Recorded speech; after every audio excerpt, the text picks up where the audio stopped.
வல்லமையாக இப்போ வந்திடும். பாவத்தை வெறுத்து பாவியை நேசிக்கும். பாவத்தை வெறுத்து பாவியை நேசிக்கும். பரிசுத்த ராஜனே நீர் வாருமே. பரிசுத்த ராஜனே நீர் வாருமே. வாரும் வாரும் மகத்துவ தேவனே, வல்லமையாக இப்போ வந்திடும். வல்லமையாக இப்போ வந்திடும். பக்தரும் முக்தரும் பாடி துதிக்கின்ற, பக்தரும் முக்தரும் பாடி துதிக்கின்ற பரலோக ராஜனே நீர் வாருமே. பரலோக ராஜனே நீர் வாருமே. வாரும் வாரும் மகத்துவ தேவனே, வல்லமையாக இப்போ வந்திடும். வல்லமையாக இப்போ வந்திடும். காருண்ய தேவனே கதியும்மை அண்டினோம். காருண்ய தேவனே கதியும்மை அண்டினோம். கடைசி வரையும் காத்து ரட்சியும். கடைசி வரையும் காத்து ரட்சியும். வாரும் வாரும் மகத்துவ தேவனே, வல்லமையாக இப்போ வந்திடும். வல்லமையாக இப்போ வந்திடும். மன்னானின் வரவை எண்ணியாம் ஜீவிக்க. மன்னானின் வரவை எண்ணியாம் ஜீவிக்க. ஏவுதல் தினம் தாரும் ஏகனே. ஏவுதல் தினம் தாரும் ஏகனே.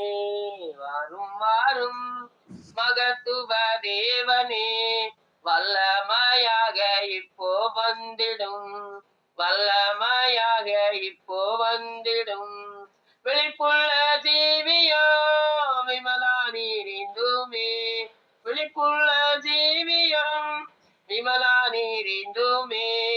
வெற்றியடைய கிருபை தாருமே. வெற்றியடைய கிருபை தாருமே. வாரும் வாரும் மகத்துவ தேவனே, வல்லமையாக இப்போ வந்திடும். வல்லமையாக இப்போ வந்திடும். யுவித வாக்கியம் ஏழையாம் எங்களுக்கு. யுவித வாக்கியம் ஏழையாம் எங்களுக்கு. இந்த காலுமக்கெண்டும் ஸ்தோத்திரம். இந்த காலுமக்கெண்டும் ஸ்தோத்திரம். வாரும் வாரும் மகத்துவ தேவனே, வல்லமையாக இப்போ வந்திடும். வல்லமையாக இப்போ வந்திடும். ஆமென். அல்லேலூயா. ஆமேன் ஆமேன் ஹalleluya. அருமையான பாடல், அழகா பாடுனீங்க Ratna sister. God bless you. Super super. Amen. அடுத்து பாடுங்கப்பா. மாலினி சிஸ்டர் பாடுங்க.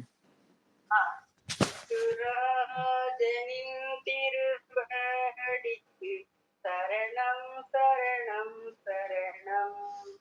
ஆத்மநாதரின் மலரடிக்கு சரணம் சரணம் சரணம். பார்ப்போற்றும் துய துய தேவனே, வீராஜவே எங்கள் நாதனே. பார்ப்போற்றும் துய துய தேவனே, வீராஜவே எங்கள் நாதனே. பயனீக்கும் துணையாவும் ஆனிரே, சரணம் சரணம் சரணம். யசுராஜனின் திருவடிக்கு சரணம் சரணம் சரணம். ஆத்மநாதரின் மலரடிக்கு சரணம் சரணம் சரணம். பாருதல் தரும் வேந்தனே, இன்னல் துன்பமிக்கும் அருணாதரே. என்னை ஆற்றி தேற்றி காப்பீரே, சரணம் சரணம் சரணம். யசுராஜனின் திருவடிக்கு சரணம் சரணம் சரணம். ஆத்மநாதரின் மலரடிக்கு சரணம் சரணம் சரணம். தலவீன் கவ்யாவும் போக்கும் வல்லோரே,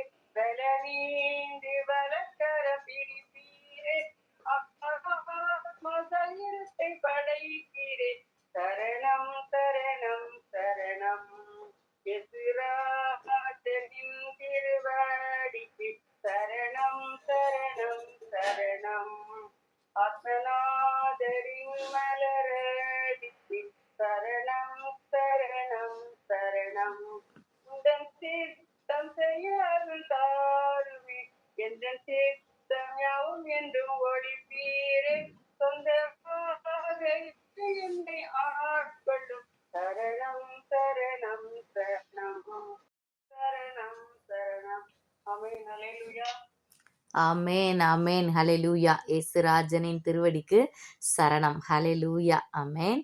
கர்த்தருக்கு ஸ்தோத்திரம். அழகா பாடுனீங்க Malini sister. God bless you. அடுத்து யாராவது பாடுறீங்களாப்பா? ஹalleluya. ஸ்தோத்திரம். ஹalleluya. சரி, நான் ஒரு பாட்டு பாடுறேன். ஒருவராய் சாவாமை உள்ளவரே, சேரக்கூடா ஒளியில் வாசம் செய்பவரே. ஒருவராய் சாவாமை உள்ளவரே, சேரக்கூடா ஒளியில் வாசம் செய்பவரே. மனிதரில் ஒருவரும் கண்டிராத தெய்வமே, மனிதரில் ஒருவரும் காணக்கூடா தெய்வமே. மனிதரில் ஒருவரும் கண்டிராத தெய்வமே, மனிதரில் ஒருவரும் காணக்கூடா தெய்வமே. துதியும் கனமும் நித்திய வல்லமையும் உமக்கே உண்டாவதாக. துதியும் கனமும் நித்திய வல்லமையும் உமக்கே உண்டாவதாக. நித்தியமும் அழிவில்லாமையும் உடையவரே, அதரிசனமுள்ள ராஜனாக இருப்பவரே. டாடி அப்பா, நித்தியமும் அழிவில்லாமையும் உடையவரே, அதரிசனமுள்ள ராஜனாக இருப்பவரே. ஒருவராய் ஞானமுள்ள தேவனாக இருப்பவரே, எல்லாவற்றையும் உயிரோடு இருக்க செய்பவரே. ஒருவராய் ஞானமுள்ள தேவனாக இருப்பவரே, எல்லாவற்றையும் உயிரோடு இருக்க செய்பவரே. துதியும் கனமும் நித்திய வல்லமையும் உமக்கே உண்டாவதாக. ஆமென். துதியும் கனமும் நித்திய வல்லமையும் உமக்கே உண்டாவதாக. அளவிட முடியா அறிவை உடையவரே, மகாபலமுள்ள தேவனாக இருப்பவரே. அப்பா, அளவிட முடியா அறிவை உடையவரே. ஒரு நிமிஷம், ஒரே ஒரு விஷயம் சொல்றேன். நம்ம ஒன்றும் இல்லை, நம்ம சுற்றி இருக்கிற ஒரு செடிகளை பார்த்தோம்னாலே ஆண்டவருடைய ஞானம் தெரியும்ல.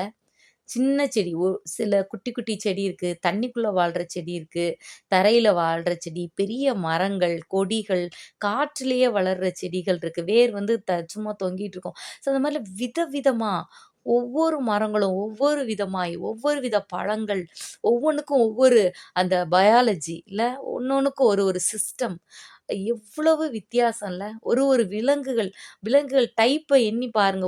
ஒன்றுக்கும் ஒரு ஒரு சின்ன எலியாகட்டும், ஒரு கரப்பாம்பூச்சி ஆகட்டும், ஒரு பெரிய மீன் ஆகட்டும், மனிதனாகட்டும், கரடியோ ஆடோ, எல்லாத்துக்கும் ஒரு பர்ஃபெக்ஷன் இல்லை.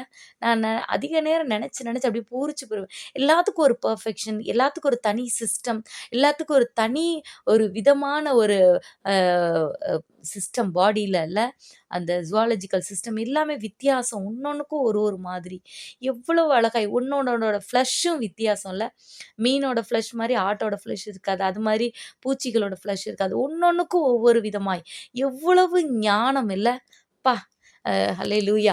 கர்த்தர் படைச்ச விஷயத்துல ஒரு சின்ன விஷயத்த கண்டுபிடிச்சு சொல்லிட்டா உலகத்துல பெரிய ஞானி அவர் தான். கொண்டாடுகிறோம்ல, நோபல் பிரைஸ் கொடுக்குறோம், அந்த பிரைஸ் இந்த பிரைஸு, ஞானி அறிவாளின்னு சொல்லிட்டு கொடுக்குறோம். அது யாருக்கு? கர்த்தர் படைச்சதுல ஒரு சின்ன விஷயத்தோட ஒரு சின்ன உண்மையை கண்டுபிடிச்சிட்டாரு அவர். அவரே அவ்வளோ பெரிய ஞானி என்று போற்றப்படுகிறார். அப்போ கர்த்தர் எவ்வளவு, அவருடைய ஞானம் எவ்வளோல, அதெல்லாம் நம்ம நினைச்சு அவர் அப்படியே கொண்டாடணும்ல. ஹல்லேலூயா. ஆமென். அளவிட முடியா அறிவை உடையவரே, மகாபலமுள்ள தேவனாக இருப்பவரே செய்யா. அளவிட முடியா அறிவை உடையவரே யா, மகாபலமுள்ள தேவனாக இருப்பவரே. ஆராய்ந்து முடியாத பெரிய காரியம் செய்பவரே, எண்ணி முடியாத அதிசயங்கள் செய்பவரே. ஆராய்ந்து முடியாத பெரிய காரியம் செய்பவரே, எண்ணி முடியாத அதிசயங்கள் செய்பவரே. துதியும் கனமும் நித்திய வல்லமையும் உமக்கே உண்டாவதாக. ஆமென். துதியும் கனமும் நித்திய வல்லமையும் உமக்கே உண்டாவதாக. ஆமென். கர்த்தருக்கே மகிமை உண்டாவதாக. கொடானபடி மகிமை உண்டாவதாக. ஆமென். அடுத்து யாருன்னா பாடுங்கம்மா.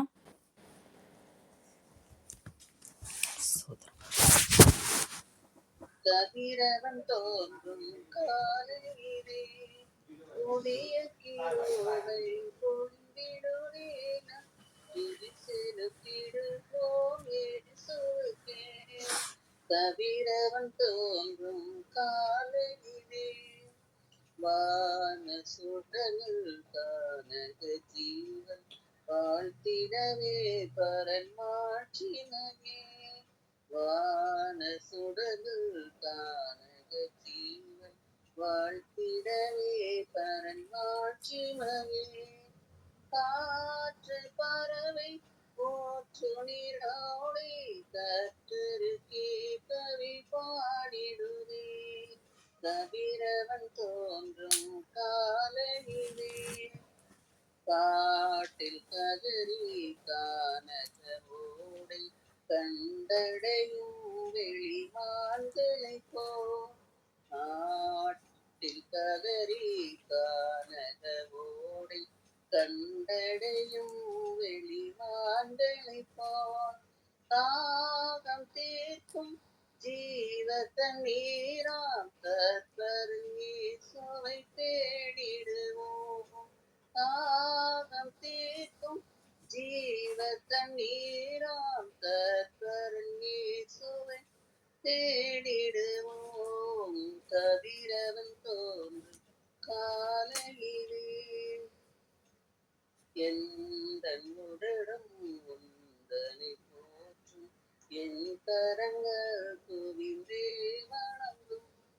எந்தன் உடலும் உந்தனை போற்றும், என் கரங்கள் குவிந்தே வணங்கும். பாக்கியம் நான் கண்டடைந்தேனே, யாக்கோபின் தேவனே என் துணையே.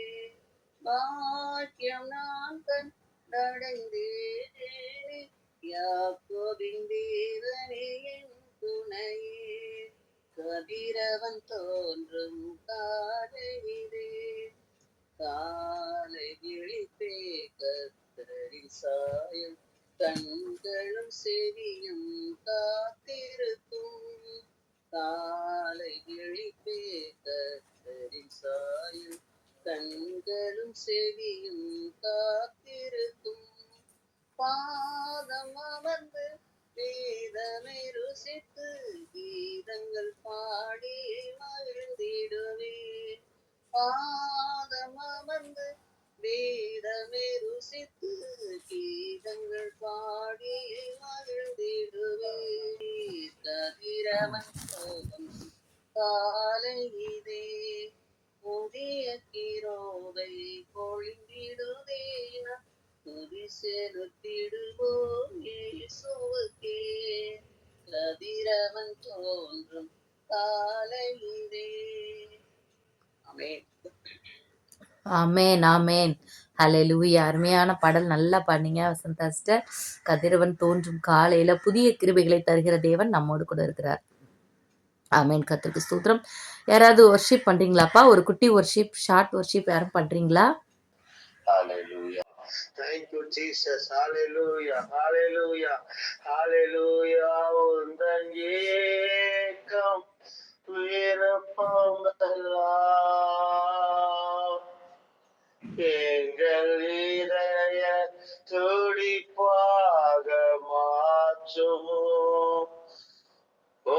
என் ஏக்கம் விருப்பமெல்லாம்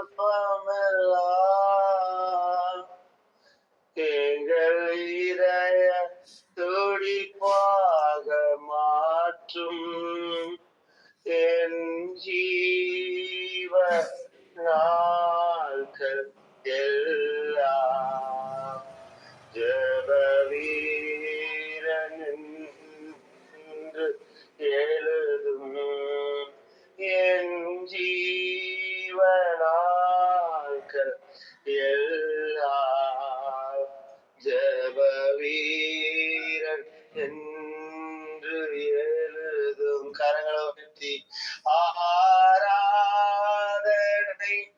ஆராதனை ஆராதனை ஆராதனை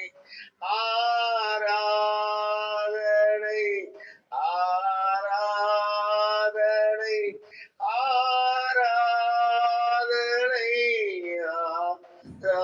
ஆராதனை ஆராதனை அன்பர் இயேசு ராஜனுக்கே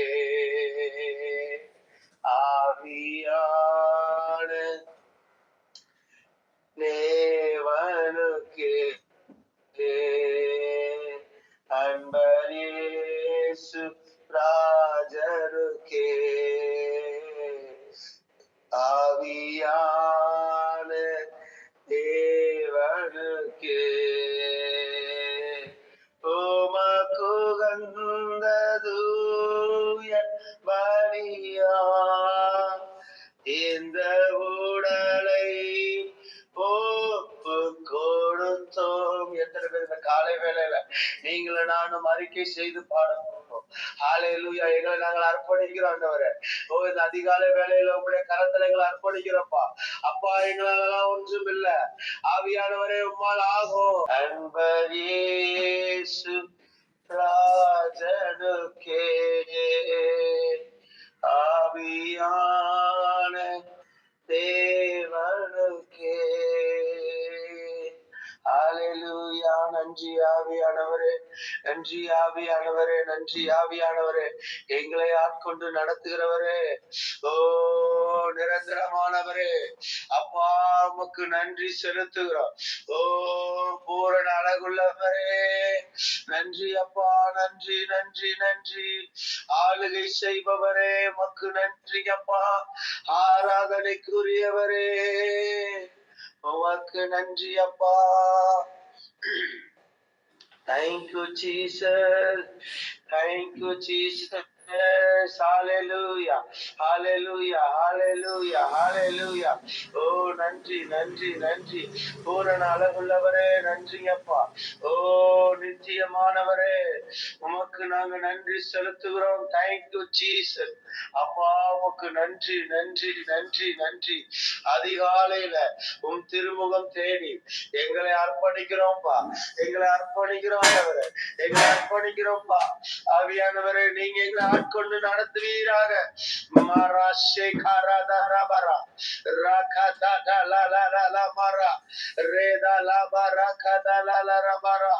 முற்றிலுமாக எங்களை விட கரப்புல அப்பா நாங்க தாழ்த்தி அர்ப்பணிக்கிறோம். நீங்க எங்களை ஆட்கொண்டு நடத்துங்க. இயேசுவின் நாமத்தில் பிதாவே, ஆமென் ஆமென் ஆமென். ஹல்லேலூயா. கர்த்தருக்கு ஸ்தோத்திரம். நல்ல ஒரு வலிமையான ஆராதனை. ஆண்டவரை நம்ம எல்லாரும் ஆராதித்தோம், துதித்தோம், ஸ்தோத்திரித்தோம். கர்த்தருக்கு ஸ்தோத்திரம். தேங்க்யூ தம்பிமா. நம்ம அப்படியே வேத வசனங்களுக்குள்ள போகலாம். இன்றைக்கு நம்ம வாசிக்க வேண்டிய வேத பகுதி யாத்திராகமம் 18ஆம் அதிகாரம், 19ஆம் அதிகாரம் மற்றும் ரோமர் 7ஆம் அதிகாரம். யாத்திராகமம் 18ஆம் அதிகாரம். ஆயத்தமா இருக்கிறவங்க வாசிங்க. தேவன் மோசேக்கும் அவர் ஜனமாகிய இஸ்ரவேலுக்கும் செய்த யாவையும், கர்த்தர் இஸ்ரவேலை எகிப்திலிருந்து புறப்பட பண்ணினதையும், மீதியானில் ஆசாரியனாய் இருந்த மோசேயின் மாமனாகிய எத்திரோ கேள்விப்பட்ட போது, மோசேயின் மாமனாகிய எத்திரோ மோசேயினாலே திருப்பி அனுப்பிவிடப்பட்டிருந்த அவன் மனைவியாகிய சித்ராளையும் அவளுடைய 2 குமாரரையும் கூட்டிக் கொண்டு பிரயாணப்பட்டான். நான் அந்நிய தேசத்திலே பரதேசி ஆனேன் என்று மோசே சொல்லி ஒரு மகனுக்கு கெர்சோம் என்று பெயரிட்டிருந்தான். என் பிதாவின் தேவன் எனக்கு துணை நின்று பார்வோனின் பட்டயத்துக்கு என்னை தப்புவித்தார் என்று சொல்லி மற்றவனுக்கு எலியேசர் என்று பெயரிட்டிருந்தான். மோசேயின் மாமனாகிய எத்திரோ மோசேயின் மாறரோடும் அவன் மனைவியோடும் கூட அவன் பாளையம் இறங்கி இருந்த தேவ பர்வதத்தினிடத்தில் வனாந்தரத்துக்கு வந்து, எத்திரோ என்னும் உம்முடைய மாமனாகிய நானும் உம்முடைய மனைவியும் அவளோடே கூட அவளுடைய 2 குமாரரும் உம்மிடத்திற்கு வந்திருக்கிறோம் என்று மோசேக்கு சொல்லி அனுப்பினான். அப்பொழுது மோசே தன் மாமனுக்கு எதிர்கொண்டு போய் அவனை வணங்கி முத்தம் செய்தான். ஒருவரை ஒருவர் சுக செய்தி விசாரித்துக் கொண்டு கூடாரத்திற்குள் பிரவேசித்தார்கள். பின்பு மோசே கர்த்தர் இஸ்ரவேலின் நிமித்தம் பார்வோனுக்கும் எகிப்தியருக்கும் செய்த எல்லாவற்றையும், வழியிலே தங்களுக்கு நேரிட்ட எல்லா வருத்தத்தையும், கர்த்தர் தங்களை விடுவித்து ரட்சித்ததையும் தன் மாமனுக்கு விவரித்து சொன்னான். கர்த்தர் இஸ்ரவேலரை எகிப்தியரின் கைக்கு தப்புவித்து அவர்களுக்கு செய்த சகல நன்மைகளையும் குறித்து எத்திரோ சந்தோஷப்பட்டு, உங்களை எகிப்தியரின் கைக்கும் பார்வோனின் கைக்கும் தப்புவித்து எகிப்தியருடைய கையின் கீழிருந்த ஜனத்தை விடுவித்த கர்த்தருக்கு ஸ்தோத்திரம் என்றான் என்பதே. ஆமேன். கர்த்தர் எல்லா தேவனத்தில் பார்க்கிலும் பெரியவர் என்பதை இப்பொழுது அறிந்திருக்கிறேன். அவர்கள் இடுப்பு செய்த காரியத்தில் அவர்களை மேற்கொண்டார் என்று சொல்லி மோசேயின் மாமனாகிய எத்திரோ சர்வாங்க தகன பலியையும் மற்ற பலியையும் தேவனுக்கு கொண்டு வந்து செலுத்தினான். பின்பு ஆரோனும் அவன் இஸ்ரவேல் மூப்பர் அனைவரும் வந்து மோசேயின் மாமனுடனே தேவ சமூகத்தில் போஜனம் பண்ணினார்கள். மறுநாள் மோசே ஜனங்களை நியாயம் விசாரிக்க உட்கார்ந்தான். ஜனங்கள் காலமே துவங்கி சாயங்காலம் மட்டும் மோசேக்கு முன்பாக நின்றார்கள். ஜனங்களுக்கு அவன் செய்த யாவையும் மோசேயின் மாமன் கண்டு, நீர் ஜனங்களுக்கு செய்கிற இந்த காரியம் என்ன? நீர் ஒன்றியாய் உட்கார்ந்திருக்கவும் ஜனங்கள் எல்லோரும் காலமே துவக்கி சாயங்காலம் மட்டும் உமக்கு முன்பாக நிற்கவும் வேண்டியது என்ன என்றான். அப்பொழுது மோசே தன் மாமனை நோக்கி, தேவனிடத்தில் விசாரிக்கும்படி ஜனங்கள் என்னிடத்தில் வருகிறார்கள். அவர்களுக்கு யாதொரு காரியம் உண்டானால் என்னிடத்தில் வருகிறார்கள். நான் அவர்களுக்குள்ளே வழக்கை தீர்த்து தேவ கட்டளைகளையும் அவருடைய பிரமாணங்களையும் தெரிவிக்கிறேன் என்றான்.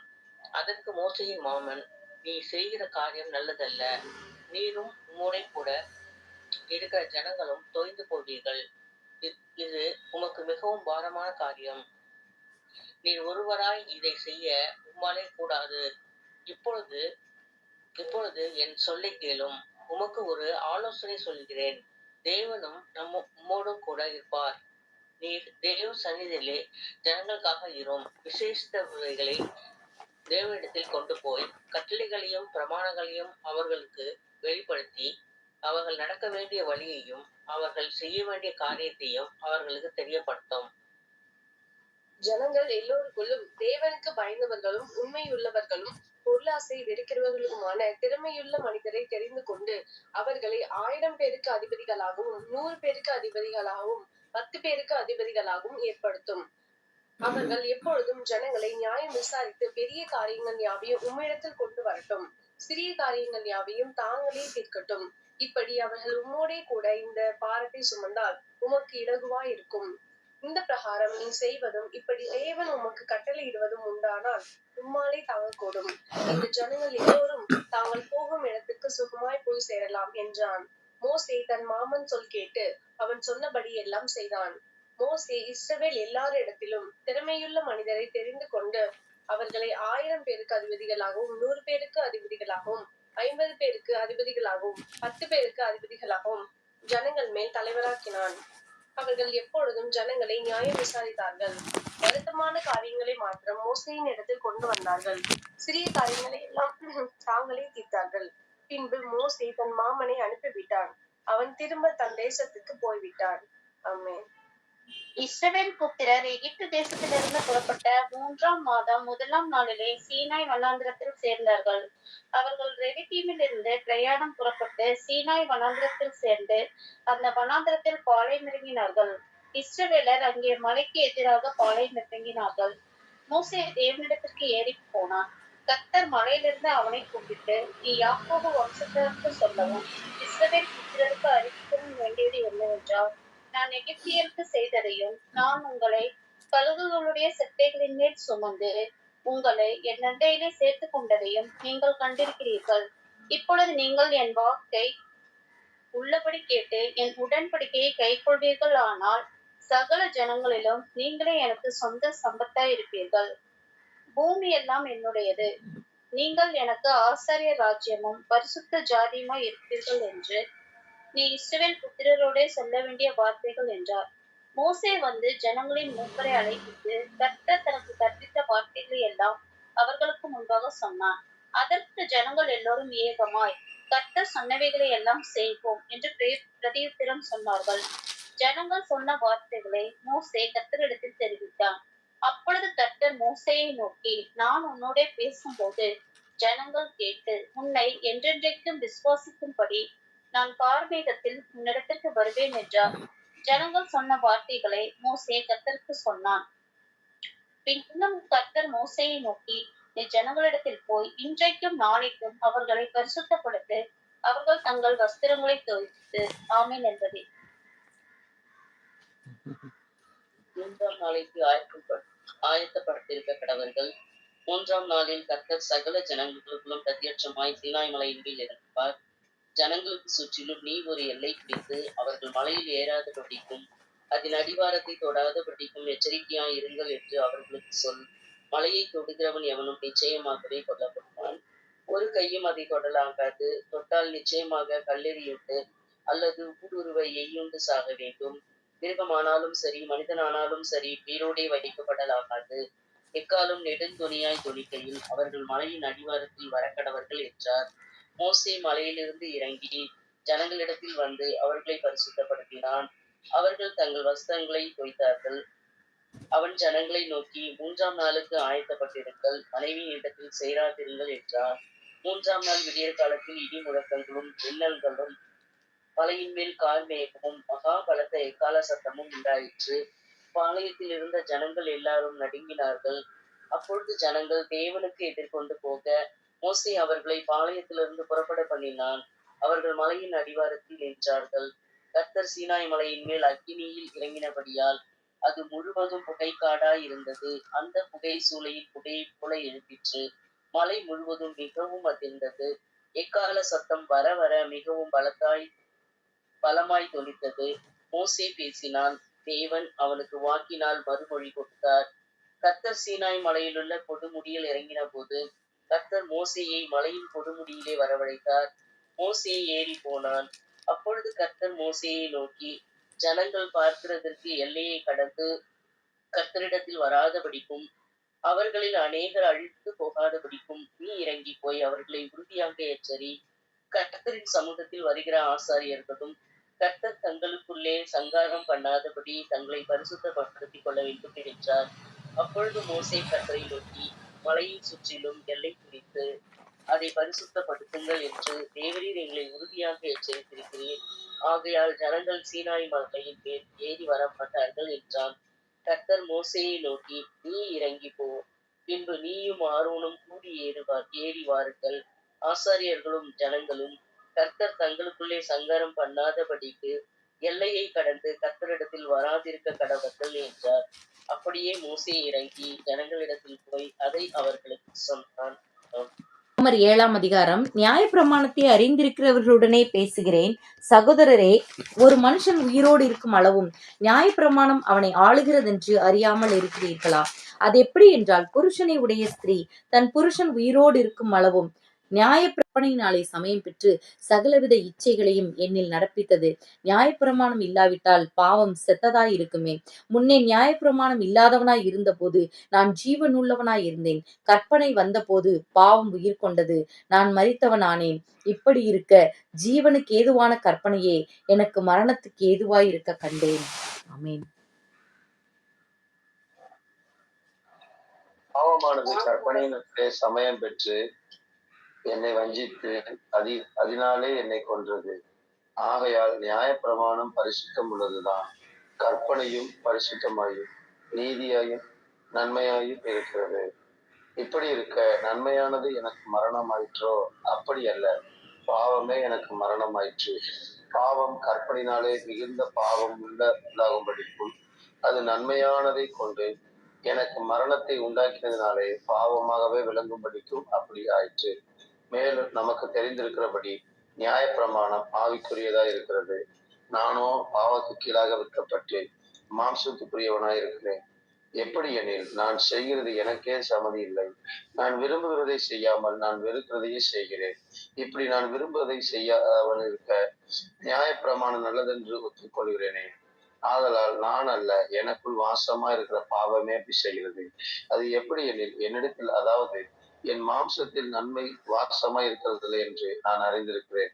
நன்மை செய்ய வேண்டும் என்கிற விருப்பம் என்னிடத்தில் இருக்கிறது, நன்மை செய்வதோ என்னிடத்தில் இல்லை. ஆதலால் நான் விரும்புகிற நன்மையை செய்யாமல் விரும்பாத தீமையை செய்கிறேன். அந்தப்படி நான் விரும்பாததை நான் செய்தால் நான் அல்ல, எனக்குள்ளே வாசமா இருக்கிற பாவமே செய்கிறது. ஆமே. வாசிக்கா உடல் மைக் ஆன் பண்ணாங்க. வாசிக்கா. ஆனபடியால் நன்மை செய்ய விரும்புகிற என்னிடத்தில் தீமை உண்டு என்கிற ஒரு பிரமாணத்தை காண்கிறேன். உள்ளான மனுஷனுக்கு ஏற்றபடி தேவனுடைய நியாய பிரமாணத்தின் மேல் பிரியமாயிருக்கிறேன். ஆகிலும் என் மனதின் பிரமாணத்துக்கு விரோதமாய் போராடுகிற வேறொரு பிரமாணத்தை என் அவயவங்களில் இருக்க காண்கிறேன். அது என் அவயவங்களில் உண்டாயிருக்கிற பாவ பிரமாணத்துக்கு என்னை சிறையாக்கி கொள்கிறது. நிர்பந்தமான மனுஷன் நான். இந்த மரண சரீரத்தினின்று யார் என்னை விடுதலையாக்குவார்? நம்முடைய கர்த்தராகிய இயேசு கிறிஸ்து மூலமாய் தேவனை ஸ்தோத்தரிக்கிறேன். ஆதலால் நானே என் மனதினாலே தேவனுடைய நியாய பிரமாணத்துக்கும் மாம்சத்தினாலேயோ பாவ பிரமாணத்துக்கும் ஊழியம் செய்கிறேன்.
நாமத்துக்கு ஸ்தோத்திரம்.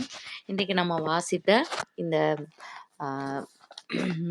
யாத்திராகமம் 18, 19 மற்றும் ரோமர் 7ஆம் அதிகாரத்துலேருந்து சில காரியங்களை நம்ம தியானிக்கலாம். என்ன அப்படின்னு சொல்லி பார்த்தோம்னா, இந்த யாத்திராகமம் 18, 19 பார்க்கும்போது கர்த்தர் எப்படி, இதில் நிறைய காரியங்கள் எத்திரோ காரியங்கள்லாம் இருக்குது. ஆனாலும் கர்த்தர் எப்படி மனிதர்களோடு கம்யூனிகேட் பண்ணுறாரு, மனிதனுக்கும் கர்த்தருக்கும் இடையில எவ்வளோ கேப் இருக்குன்றதை நம்மளால பார்க்க முடியுது. கர்த்தர் தன்னுடைய வல்லமை முழுவதோடும் வெளிப்படுகிறத நம்மளால பார்க்க முடியுது இல்ல. அதில் பாருங்களேன், யாத்திராகமம் 19 பார்க்கும்போது 18ஆம் வசனம், கர்த்தர் சீனாய் மலையின் மேல் அக்கினியில் இறங்கினபடியால் அது முழுவதும் புகைக்காடாய் இருந்தது. அந்த புகை சூளையின் புகையைப் போல எழும்பிற்று. மலை முழுவதும் மிகவும் அதிர்ந்தது. இன்னும் அநேக காரியங்கள், எக்கால சத்தம் வர வர மிகவும் பலமாய் தொனித்தது. மோசே பேசுறாரு, கர்த்தர் வாக்கினால் மறுமொழி கொடுக்கிறாரு. அந்த காட்சியே பயங்கரமா இருக்கு. அந்த 16ஆம் வசனத்துல பாத்தீங்கன்னா, 3ஆம் நாள் விடியற் காலத்தில் இடிமுழக்கங்களும் மின்னல்களும் மலையின் மேல் கார்மேகமும் மகா பலத்த எக்கால சத்தமும் உண்டாயிற்று. பாளையத்தில் இருந்த ஜனங்கள் எல்லாரும் நடுங்கினார்கள். அப்போ தேவன் தன்னை வெளிப்படுத்துகிறார், தன்னுடைய முழு வல்லமையோடு வெளிப்படுத்துகிறார், தன்னுடைய பரிசுத்தத்தோடு வெளிப்படுத்துகிறார், எல்லாவற்றையும் காட்டுகிறார். இந்த ஜனங்கள் பார்க்க வேண்டும் என்று சொல்லி, இந்த மோசே மேல ஒரு விசுவாசம் வைக்க வேண்டும் என்று சொல்லி, தான் எவ்வளவு பெரிய தேவன் என்பதை இந்த மனிதர்கள் பார்க்க வேண்டும் சொல்லி தன்னை முழுவதுமாய் வெளிப்படுத்துகிறார். மக்களுக்கு விசுவாசம் உண்டாக வேண்டும் என்று சொல்லி வெளிப்படுத்துகிறார். ஆனா அங்க அன்பு மிஸ்ஸிங். மனிதர்களை நேசிக்கிறார், கர்த்தர் நேசிக்கிறார். ஆனா மனிதர்கள் கர்த்தர் மேல அன்பு செலுத்தும் அளவுக்கு அந்த இடத்துல எதுவுமே கிடையாது.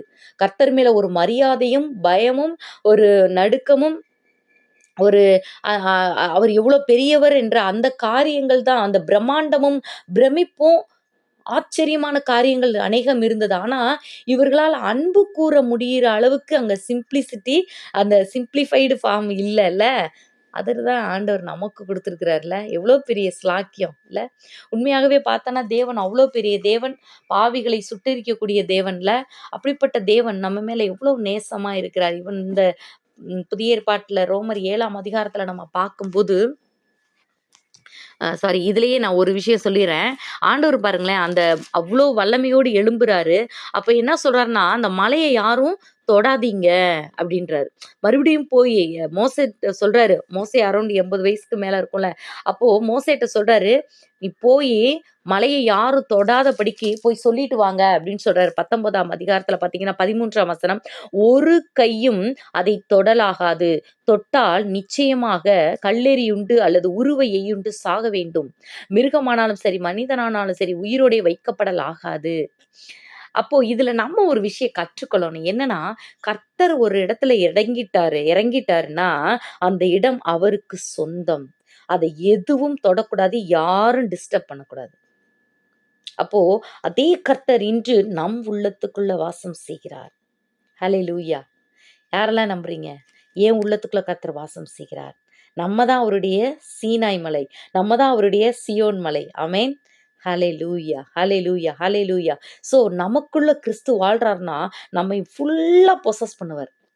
அதனால தான் சொல்றாரு, ஆமேன் ஆமேன், நான் உலகத்துக்கு மரித்தேன், ஆனா கிறிஸ்துவில் தான் நான் உயிரோடு இருக்கிறேன்னு சொல்லிட்டு அந்த வசனம் சொல்லுகிறதுல. ஹல்லேலூயா, ஹல்லேலூயா. கிறிஸ்துவுடனே கூட சிலுவையில் அறையப்பட்டேன், ஆயினும் பிழைத்திருக்கிறேன், இனி நான் அல்ல, கிறிஸ்துவே எனக்குள் பிழைத்திருக்கிறார்ன்ற அந்த அனுபவம். அப்போ கிறிஸ்து தான் எனக்குள்ள ஆளுகை செய்ய வேண்டும், அந்த ஒரு காரியம். அப்போ நம்ம என்ன பண்ணணும்னா, ஆண்டவரே என்னை முழுவதும் ஆளுகை செய்யுங்கன்னு விட்டு கொடுக்கணும். இன்று நம்ம கற்றுக்கொள்ள வேண்டிய காரியம், நான் ஃபீல் பண்றது அதான். ஆண்டவர் ஒரு அந்த சீனாய் மலையில இறங்குறாரு, அவருடைய வல்லமை வெளிப்படுகிறது. அதை யாரும் தொடக்கூடாது, ஒரு கையும் தொடலாகாது, எதுவும் தொடக்கூடாது. அப்போ ஒரு பிளேஸ்க்கே அவர் அவ்வளவு தூரம் இது பண்ணாருன்னா, அப்ப நம்ம இருதயத்துல அவர் வாசம் செய்யும் போது நாம உட்புகுந்து பாதியில ஆண்டவரே இது எப்படி, இது இப்படின்னு சொல்லிட்டு நம்ம அவருடைய சித்தத்துக்கு மாறாக செய்யும் போது அதை அவர் எவ்வளவாய் வெறுப்பார்ன்றதை யோசித்து பாருங்களேன். ஹல்லேலூயா. ஸோ அப்படிப்பட்ட காரியங்கள் நம்மிலே இருக்கக்கூடாது. அப்போ சாலமோன் தேவாலயத்தை கட்டினாரு. தேவாலயம் கட்டி அவர் ஜெபிக்கிறார். தேவாலயம் முழுவதும் புகையினால, தேவனுடைய வஸ்திர தொங்கலால் நிறைந்தது.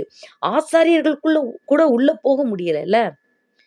அப்போ தேவன் தனக்கென்று தெரிந்து கொண்டார், ஆனால் யாருமே போக முடியாது. அத்தனை கோடி போட்டு கட்டுன, அத்தனை கோடிகள் போட்டு செலவழிச்சு பொன்னினாலேயே இழைச்சு கட்டினாரு சாலமோன் ஐயா, சாலமோன் ராஜா. உள்ள போக முடியலையே.